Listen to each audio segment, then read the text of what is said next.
You're watching Metallicomania, and you know what time it is? It is time for the second day of February. That is classics.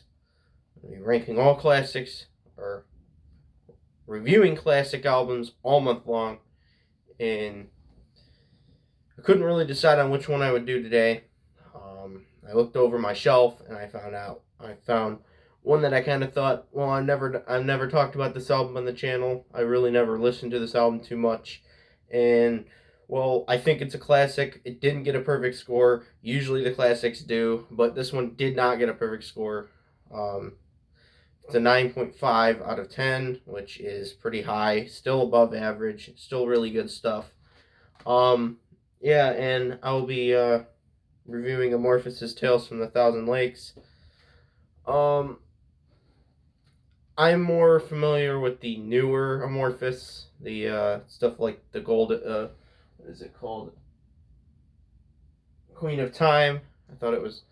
Yeah, I'm more into the newer Amorphis, but I picked this one up a while back, and I just wanted to review it and give it a review.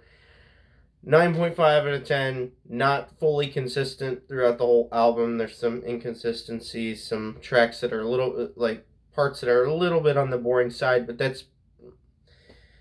they, with this album, it is death metal, it's melodic death metal and doom metal. Some parts are doom. It's really slow tempo. It's the the vocals are just really like not all like it's not like a Cannibal Corpse where you could really where the vocals are really pop out. These vocals are kind of in the back and kind of not the main thing for this album. It's mostly the instrumental parts, like the actual instruments itself, that is the main factor with this album. It's a little bit different than normal death metal that I've listened to. It definitely inspired a lot of the bands that came after it in melodic death metal. It's definitely one of the classics for the genre. And yeah, I think it perfectly is a classic for this genre. It's got songs like Black Winter Day, which is probably the most popular one off here. My favorite off here is The Drowned Maid. Definitely that track. That track is amazing. That song is amazing. The Castaway is pretty good as well. Into Hiding starts like that's what I think the start of the album is. The Thousand Lakes intro is pretty cool. Definitely intros. I like intros. A lot of people don't like intros. I do. Um, so yeah, Into Hiding, a great song to start the album off. In the Beginning, Forgotten Sunrise, Father's Cabin, and Magic and Mayhem. Magic and Mayhem is a great way to end the album. I can't really tell you where the what the inconsistencies really are because sometimes you can't even really know what the inconsistencies are. And I listened to this album on many different occasions, so it's not just I just listened to it once. I listened to this many of times over the years. So I kind of had an idea of what this was going to be like when I went into it. Um, yeah, I'm really not that good at telling you what the inconsistencies are. It's mostly the more of the long drawn out blast beat parts that are just kind of slow and just doesn't go anywhere. That's mostly my main concern with blast beats is sometimes they just don't go anywhere. And yeah, the vocals are great. I like the vocals definitely.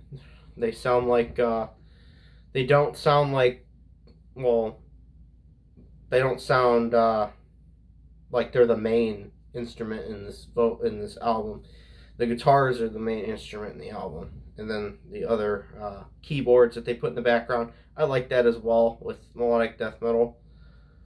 Um, so yeah, this is a lot different than stuff like Children of Bodom and Arch Enemy. Arch Enemy's more like on the extremer side. The vocals are more in your face. Same with Children of Bodom. This is more laid back and doom oriented and very slow paced. It kind of just chugs along. And if you're feeling in the mood for an album that's kind of depressing and chugs along, this is one to go for. Like Definitely. I definitely consider it to be one of the classics of melodic death metal. And it's not for everybody, so that's just fair warning for this album. A lot of people don't like this album, and it wasn't for me first when I bought it, and I really didn't like it when I first bought it, but then it kind of grew on me.